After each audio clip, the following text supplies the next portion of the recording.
Morning. Welcome to this edition of the 411 Talk Zone Radio Show.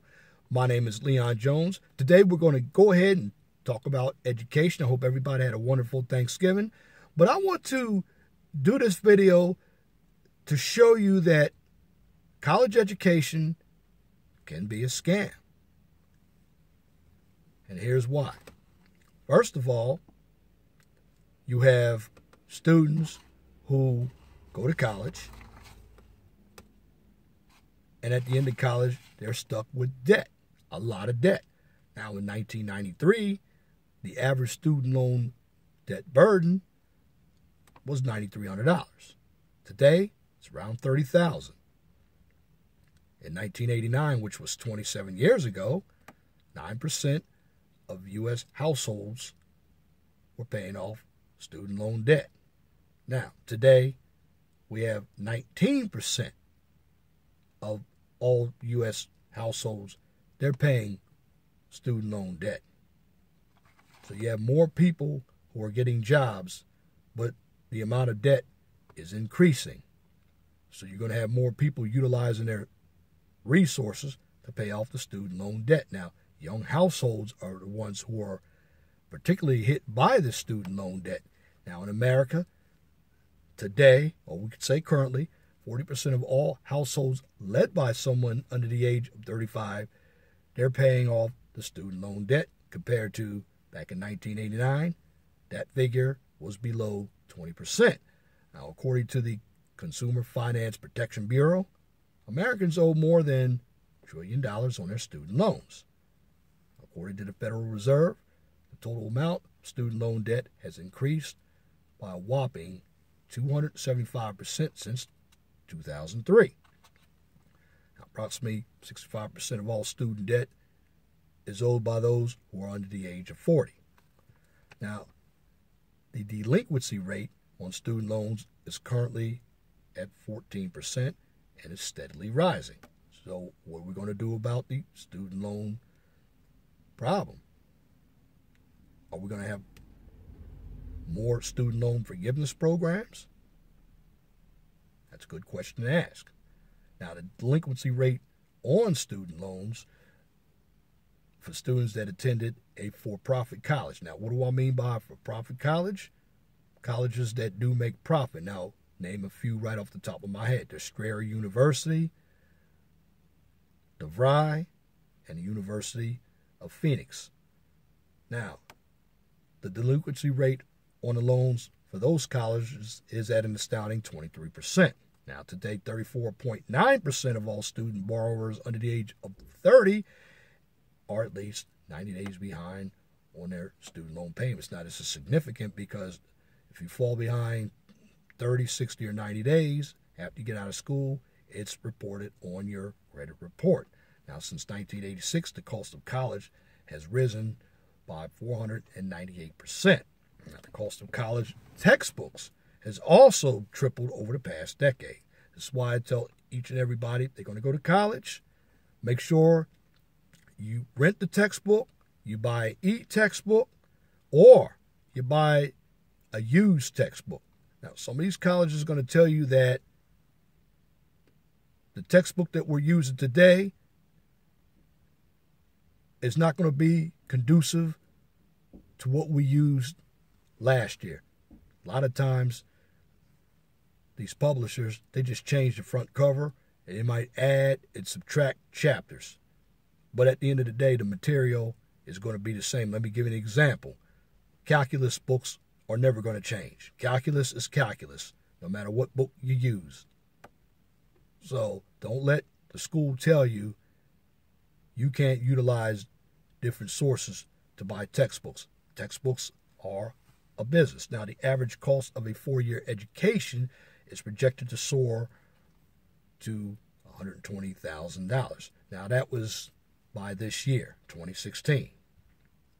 Now, back in 1952, a full-year tuition at Harvard University was only $600. Now, today, it is over $35,000. Now, this is average, or we utilize the per year factor. Now, according to the Federal Reserve Bank of New York, approximately 167,000 Americans currently owe more than $200,000 of student debt. At most U.S. colleges and universities, the quality of education that you will receive is very poor. Just connected to that video that I had done 2 days ago, you're more or less getting an indoctrination instead of a college education. And this is why a number of students who graduate from college, they're either living at home with their parents and they can't function or find jobs out in the real world. That's due to what they majored in college and a poor economy. Now, just check out some of the numbers about the quality of college education in the United States. Look for the article in the USA Today. Now, after 2 years in college, 45% of students showed no significant gains in learning. After 4 years, 36% showed little change. Now, students also spent 50% less time studying compared with students a few decades ago. Now, 35% of the students reported 5 or fewer hours per week studying alone. 50% said they never took a class in a typical semester where they wrote more than 20 pages. 32% never took a class in a semester where they read more than 40 pages. Survey found that U.S. college students spent 24% of their time sleeping, 51% of their time socializing, and 7% of their time studying. And this is what your parents are paying for your kid to go to college, and they come back learning nothing. Federal statistics reveal that only 36% of full-time students who began college in 2001 received a bachelor's degree within 4 years. That's because the cost of tuition, students get in college, tuition is too high, they drop out, or they just can't handle college. 27% of those with student loan debt said they moved back in with their parents after college. True. 14% of those with student loan debt delayed marriage because of their student loans. Now, real earnings for college graduates have fallen by 15% since the year 2000. That's also due to the bad economy. When you have a weak dollar, when you have jobs that are shipped overseas, the economy is growing at a slow rate, basically at 1%. And a lot of jobs that have been matriculated, I want to use that word, been matriculated or been added, have been part-time or service industry, hospitality type jobs, which pay merely minimum wage. If you think you'll be able to beat these odds and land the job of your dreams once you graduate from college, consider these numbers. In the United States today, approximately 365,000 cashiers have college degrees. In the United States today, 317,000 are waiters and waitresses, and they also have college degrees. In the United States today, there are more than 100,000 janitors who have college degrees. The federal government has begun docking the Social Security payments of elderly Americans that are behind on their student loan payments. According to government data compiled by the Treasury Department at the request of smartmoney.com, the federal government is withholding money from a rapidly growing number of Social Security recipients who have fallen behind on their student loans. Now, from January through August 6th, the government reduced the size of roughly 115,000 retirees' Social Security checks on these grounds. So when you're late on your guaranteed student loans, you're going to get a reduced payment on your Social Security, which means they are actually attaching your Social Security so you can pay the guaranteed student loan off. Now, Social Security is in trouble, and that's a different video, but that's also in trouble. But that is a bad program to utilize a retiree's Social Security check to pay the loan off. Yes, do loans have to be paid off? What about some of these doctors and lawyers who don't pay their loans off? Because they were the big ones who have the most debt because they're in school much longer. Now, that figure of 115,000 retirees that are getting their Social Security checks cut because of loans, that doubled the pace of the department's enforcement in 2011. That's right, 115,000. That has doubled the pace of the department's enforcement. And what I mean by enforcement, they're going after retirees to take their Social Security money. So it's up around 600,000 cases. Actually, 60,000 cases. Correction, 60,000 cases. Now, that was back in 2007. It was just 6 cases in 2000. Well, the government, again, is lending out a lot of money, and this is why colleges have high exorbitant tuition. Now, during that time, around 2007, there was something else that took place as well. That's when the housing boom started to become in a bad financial form. According to a survey of 4,900 recent college graduates, more than half of them regret choosing the major that they studied in school. One poll found that 70% of all college graduates wish that they had spent more time preparing for the real world while they were in school. 40% of all college graduates have not been able to find a job in their chosen field. That's because the major that you went into is very saturated with degree students who are trying to find jobs. This is why STEM, which is science, technology, engineering, and math, if you're great with math and science, that's where your market is. If you are not so great, you end up in the social science department, where the best jobs you're going to get are in academia. And what happens when you work for academia, you're going to be one of the individuals who have regurgitated material from your professor, and now you're going to pass it on to other collegiate students. And that tends to hurt the country because of academic thinking, and academia is not in the real world. Now, during 2011, 53% of all Americans with a college degree under the age of 25 were unemployed or underemployed. That means the field that they chose, they couldn't find a job, or they had to work in McDonald's or any type of other service industry job that paid minimum wage. Now, according to the ABA, only 56%, that's 56%, of all law graduates in 2012 were able to find full-time work with a law degree. Again, there's nothing glorious about being a lawyer, but a number of individuals aspire to be a lawyer based on seeing shows like L.A. Law and other types of law shows, Judge Judy. Unless you have a high-profile case or your own firm, you're not going to make a lot of money as a lawyer. That field is saturated. If you're lucky, you get enough money, you could be a politician by being a lawyer. Now, it's a good degree, but you also have to relocate to find jobs. Look at the market. Now, a high concentration of lawyers are in the big cities: New York, Los Angeles, Chicago, Washington, D.C.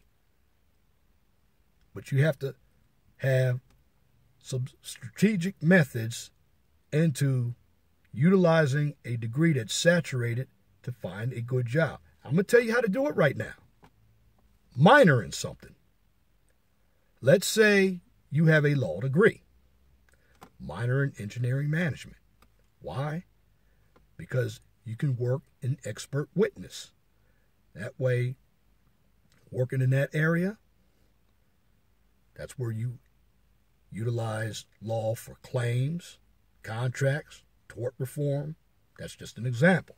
Now, the median student loan burden for any medical student that graduated in 2012 was $170,000. Now, close to half of all college graduates are working in jobs that do not even require a college degree. So that means you are competing with individuals who don't have as much education as you do, but yet they're on the same economic, they're on the same economic level as you are, even though you have the credential. So what I'm going to tell you is this. Research the market before you go to college.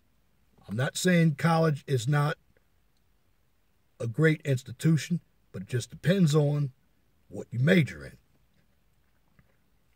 Again, try the STEM programs. And if you go into business, you can go for IT,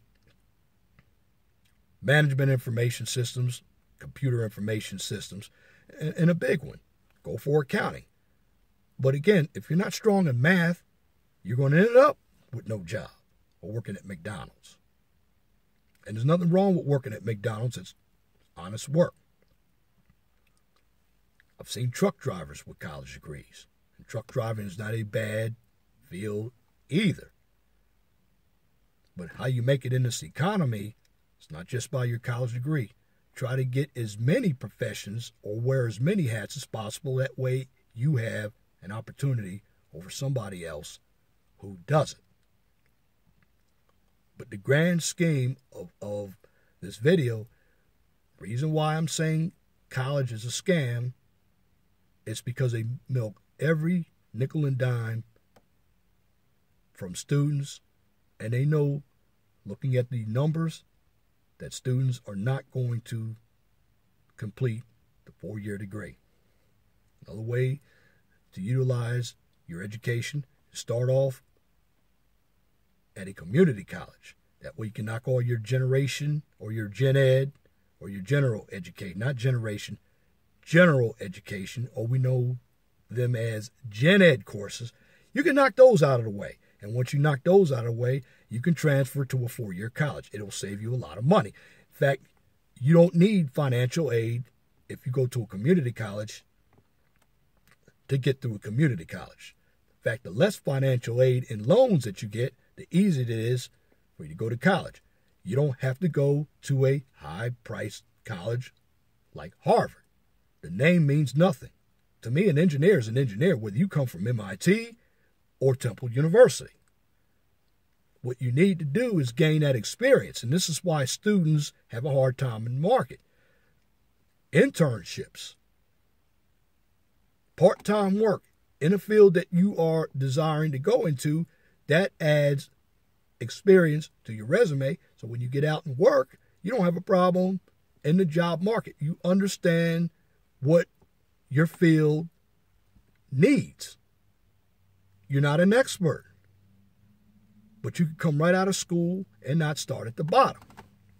These are areas that can help you keep your student loan down, because with the high price of tuition, a lot of students are going to end up owing more debt.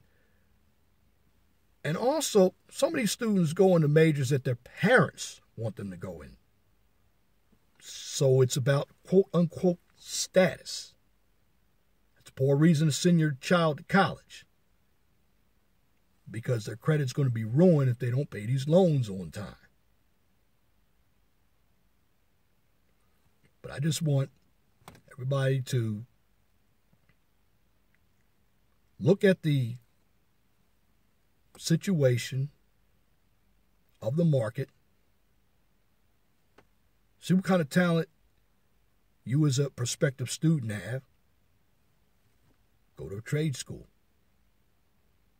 Trade school, you're out and about, say, 20 months.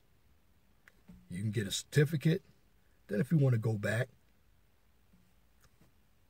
start at a community college. But at the end of the day,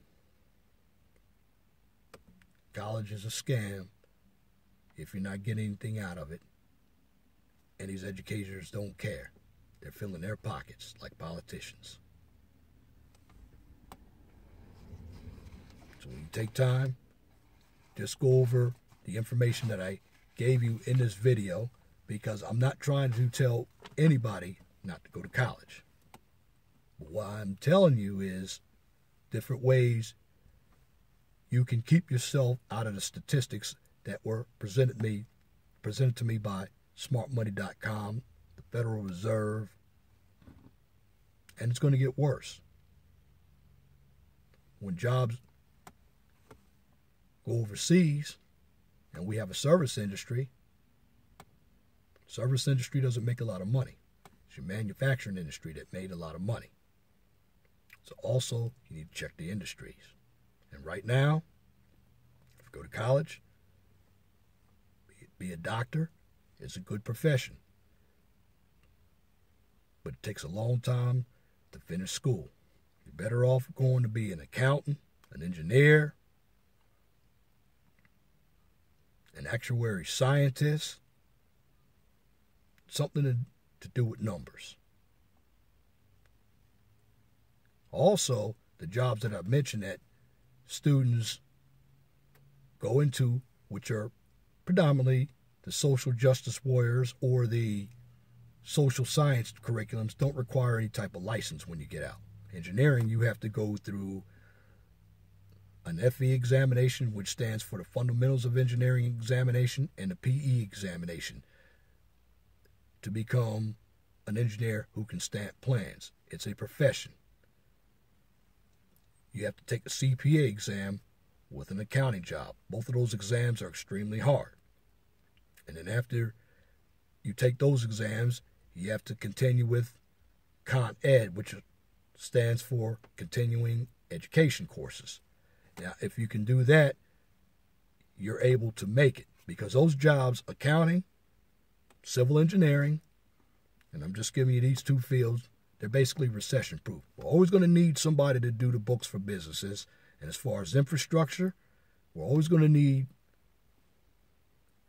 new roads, buildings. Now, I know I'm a civil engineer. That's why I went into civil engineer, because I like the construction aspect of civil engineering and managing projects.